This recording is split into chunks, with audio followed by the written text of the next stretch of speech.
தளபதி விஜய் மகன் சஞ்சய் படிப்பை முடித்துவிட்டு திரைத்துறையில் என்ட்ரி கொடுக்க இருக்கிறார். முதல் படமே லைக்கா நிறுவனத்துடன் கூட்டணி அமைத்துள்ளார். இதனை படக்குழு அதிகாரப்பூர்வமாகவே அறிவித்துள்ளது. படத்தின் அறிவிப்பு வெளியாகி பல மாதங்களாகி இருந்த நிலையில் படம் கைவிடப்பட்டதாக செய்திகள் வெளியாகி இருந்தது. சமீபத்தில் சஞ்சயின் பிறந்தநாளுக்கு வாழ்த்து தெரிவித்ததோடு படம் விரைவில் தொடங்கும் எனவும் கூறியிருந்தனர். படத்தில் நடிக்கும் நடிகர் நடிகைகளின் தேர்வுகள் தீவிரமாக நடைபெற்று வந்தது. பல முக்கிய நடிகர்களிடம் கதையை கூறி வந்தார். இன்று அவர் படத்தின் பூஜை போடப்பட்டுள்ளது. பூஜையில் தளபதி விஜய் மற்றும் சங்கீதா இருவரும் கலந்து கொண்டுள்ளனர். இவரின் முதல் படத்தில் பல இளம் இறக்குலின் பெயர்கள் அடிபட்டு வந்த நிலையில் முதலில் ஹரிஷ் கல்யாண், அதர்வா, கவின் போன்ற நடிகர்களின் பெயர்கள் கூறப்பட்டு வந்தது.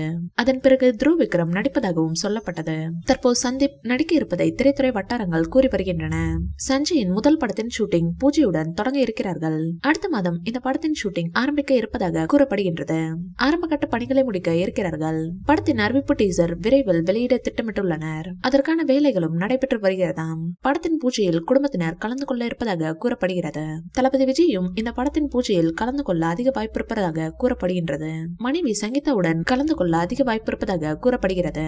சஞ்சய் இயக்குனர் ஆவதற்கு முக்கிய காரணம் சங்கீதா என கூறப்படுகிறது. மகன் இயக்குனராக வேண்டும் என்பதே அவரின் ஆசையாக இருந்ததாம். தனது இயக்குனர் பணியை ஆரம்பித்துள்ளார் சஞ்சய். 2 அல்லது 3 படங்களை இயக்கிவிட்டு நடிகராக களமிறங்குவார் என சஞ்சய் கூறியுள்ளார். இந்த வீடியோ பிடிச்சிருந்தா லைக் பண்ணுங்க, ஷேர் பண்ணுங்க. மேலும் விஜய் சார் பற்றிய தகவல்களுக்கு எங்க சேனலை சப்ஸ்கிரைப் பண்ணுங்க.